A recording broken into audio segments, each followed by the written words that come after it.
moi, j'ai posé une question qui n'est malheureusement pas répondue, mais je continue. Alors, nous sommes en train de déplorer ici l'indiscipline de l'armée, le désordre qu'il y avait d'après vous. Est-ce que ce désordre, cette indiscipline qu'on a tous dénoncée ici, n'a pas commencé là? Et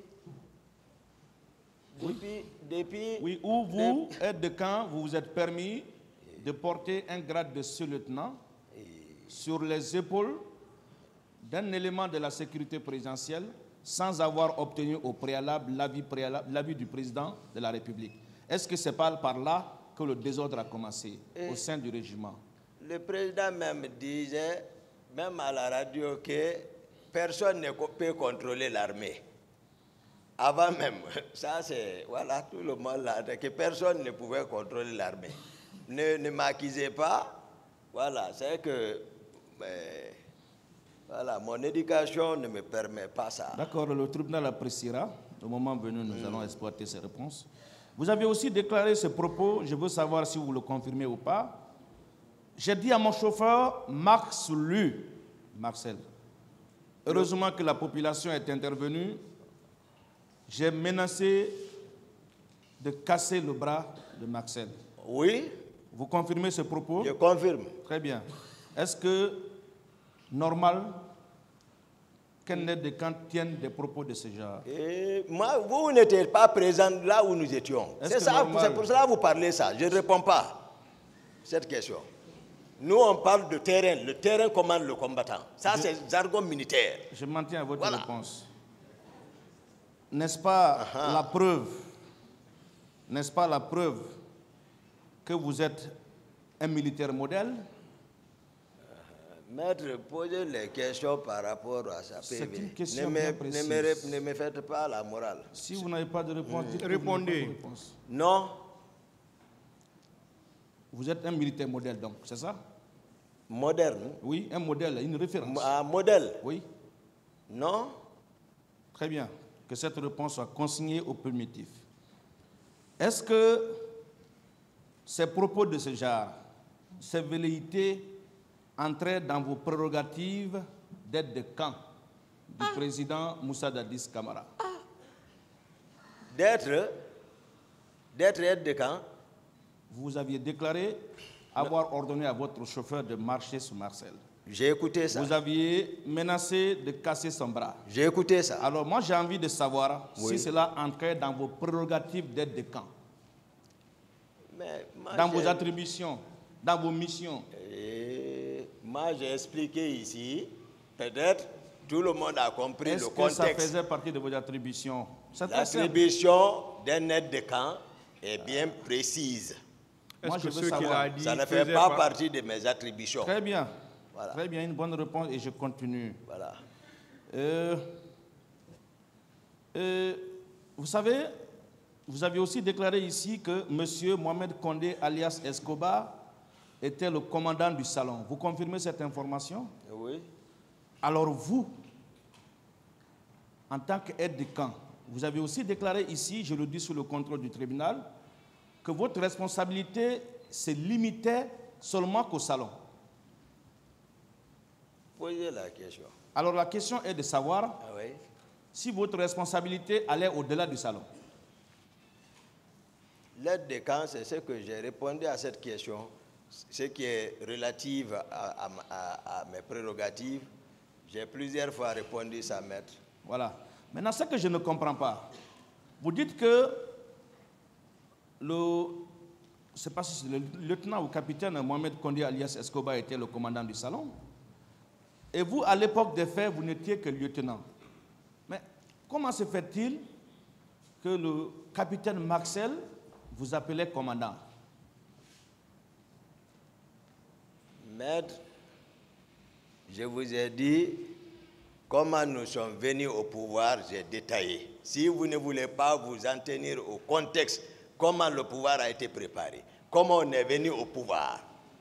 Vous qualifiez donc le pouvoir comme si c'était un pouvoir légalement acquis, mais tout ce qui se passe était illégal. C'est ça, dans le pouvoir là. Vous n'êtes pas le commandant Non, du je salon. vous le dis, parce qu'il ne répondait pas à une norme juridique. Ce n'est pas ma question. Voilà, c'est la question.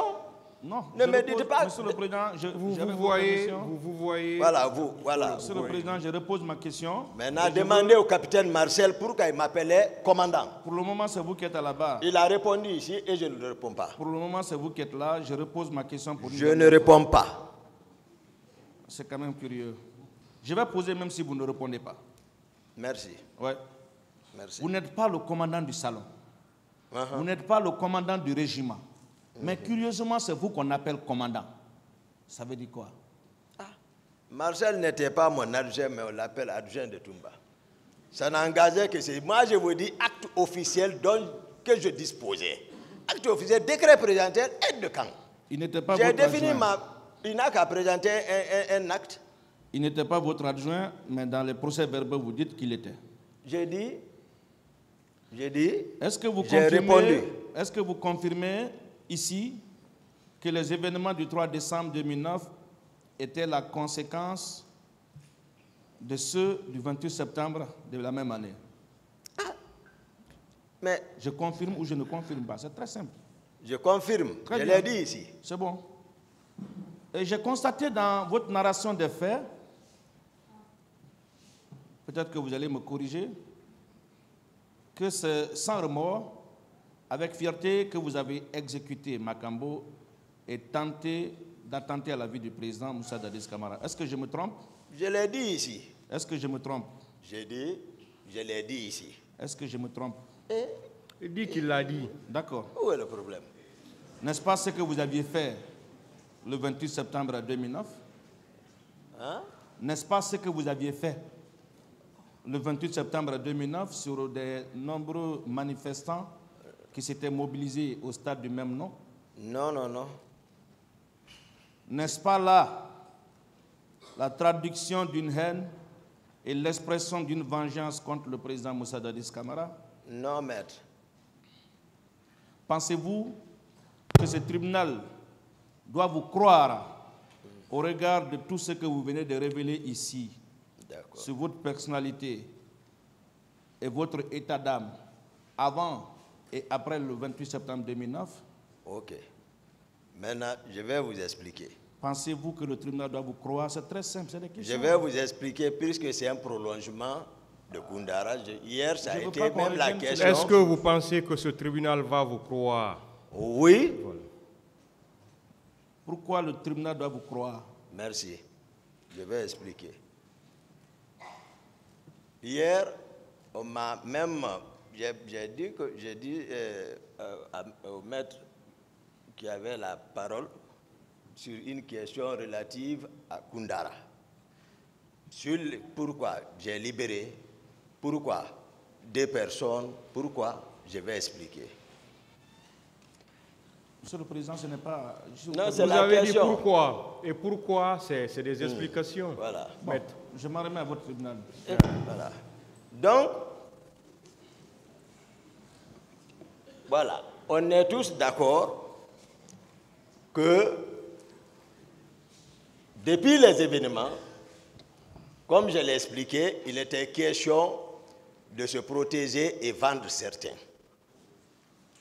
Le chef d'opération n'a aucune base légale de procéder à une arrestation de qui que ce soit.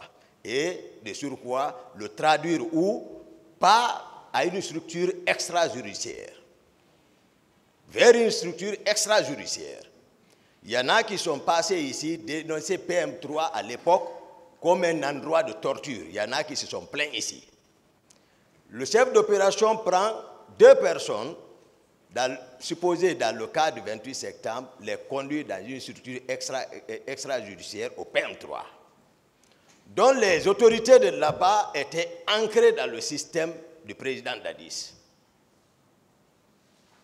Ça, pour nous les militaires, là-bas, c'est un pied d'écrou, pas un mandat de dépôt. Si on m'aurait dit, parler que moi, je suis intervenu dans une police judiciaire où on devait mettre quelqu'un sous mandat de dépôt, je pouvais comprendre. C'est pourquoi je dis le contexte, ils n'ont qu'à revenir dans les contextes. La justice était presque tout se passait à la présidence. Qui avait les qualités de le faire? C'est le président Dadis.